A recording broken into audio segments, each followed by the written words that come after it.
Holy smokes, look at the size of that thing. Wow. This locomotive gets all the glory. Its beautiful gold trim, gleaming brass, perfect paint. Looks like it just rolled off the factory floor. But the Jupiter didn't hang off cliffs in the Sierra Nevada with a basket of nitroglycerin.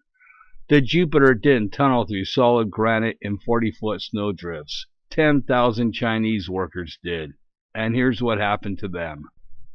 So I'm at the California State Railroad Museum in Sacramento. $15 to get in. You gotta pay for parking, but it's not too bad. This place is freaking enormous. They got over 20 locomotives and rail cars in here. Some of them are 150 years old. And the one everybody comes to see is right up front, the Jupiter.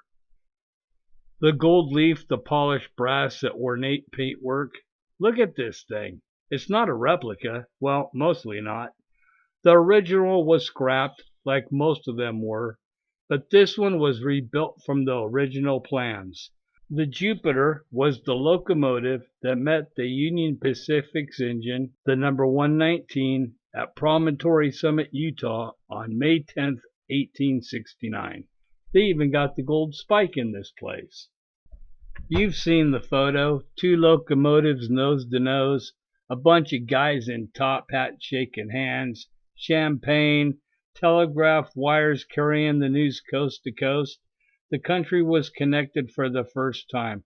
A trip that used to take 6 months was cut down to 6 days. But more about that in a second. Let's see a few exhibits first. So the museum is laid out kind of like a timeline. You start with the early stuff, the 1860 stuff, and work your way forward. One of these locomotives is absolutely enormous. One of them weighs over 400,000 pounds. Imagine trying to stop that thing. They got a dining car here too. Look at this, a full kitchen, no microwave food being served here. Remember the displays? China plates, linen napkins, silverware. They even had to put glass domes over everything to keep people from walking off with it. This was first-class travel in the 1880s. Meanwhile, the guys building the tracks were living in tents and caves in the mountains. Which brings us to the part of the museum most people walk right past. Look at this photo again. The Golden Spike ceremony. The moment the country was connected, and now count the faces. Not one of them is Chinese. 10,000 Chinese workers built the Central Pacific Railroad. They were 80% of the workforce, and yet they were erased from history. So here's what's actually happened. The Central Pacific couldn't find enough workers. White laborers kept quitting. The work was too hard, the conditions too dangerous. So the railroad hired Chinese workers, and they turned out to be the best they had. The Central Pacific had to cross the Sierra Nevadas. That meant cutting through solid granite, tunneling in the winter snowdrifts up to 40 feet deep. They dug tunnels under the snow just to keep working. They used nitroglycerin to blast through the rock, hanging off the cliffs in baskets. One wrong move and you were gone. Over 1,000 Chinese workers died building the railroad. Maybe more. Nobody kept good records. Some of the bodies weren't recovered until the spring thaw. When a worker died, they just replaced him. And then, when it was finished, the golden spike was driven, the champagne was poured, and the Chinese workers weren't invited to the ceremony.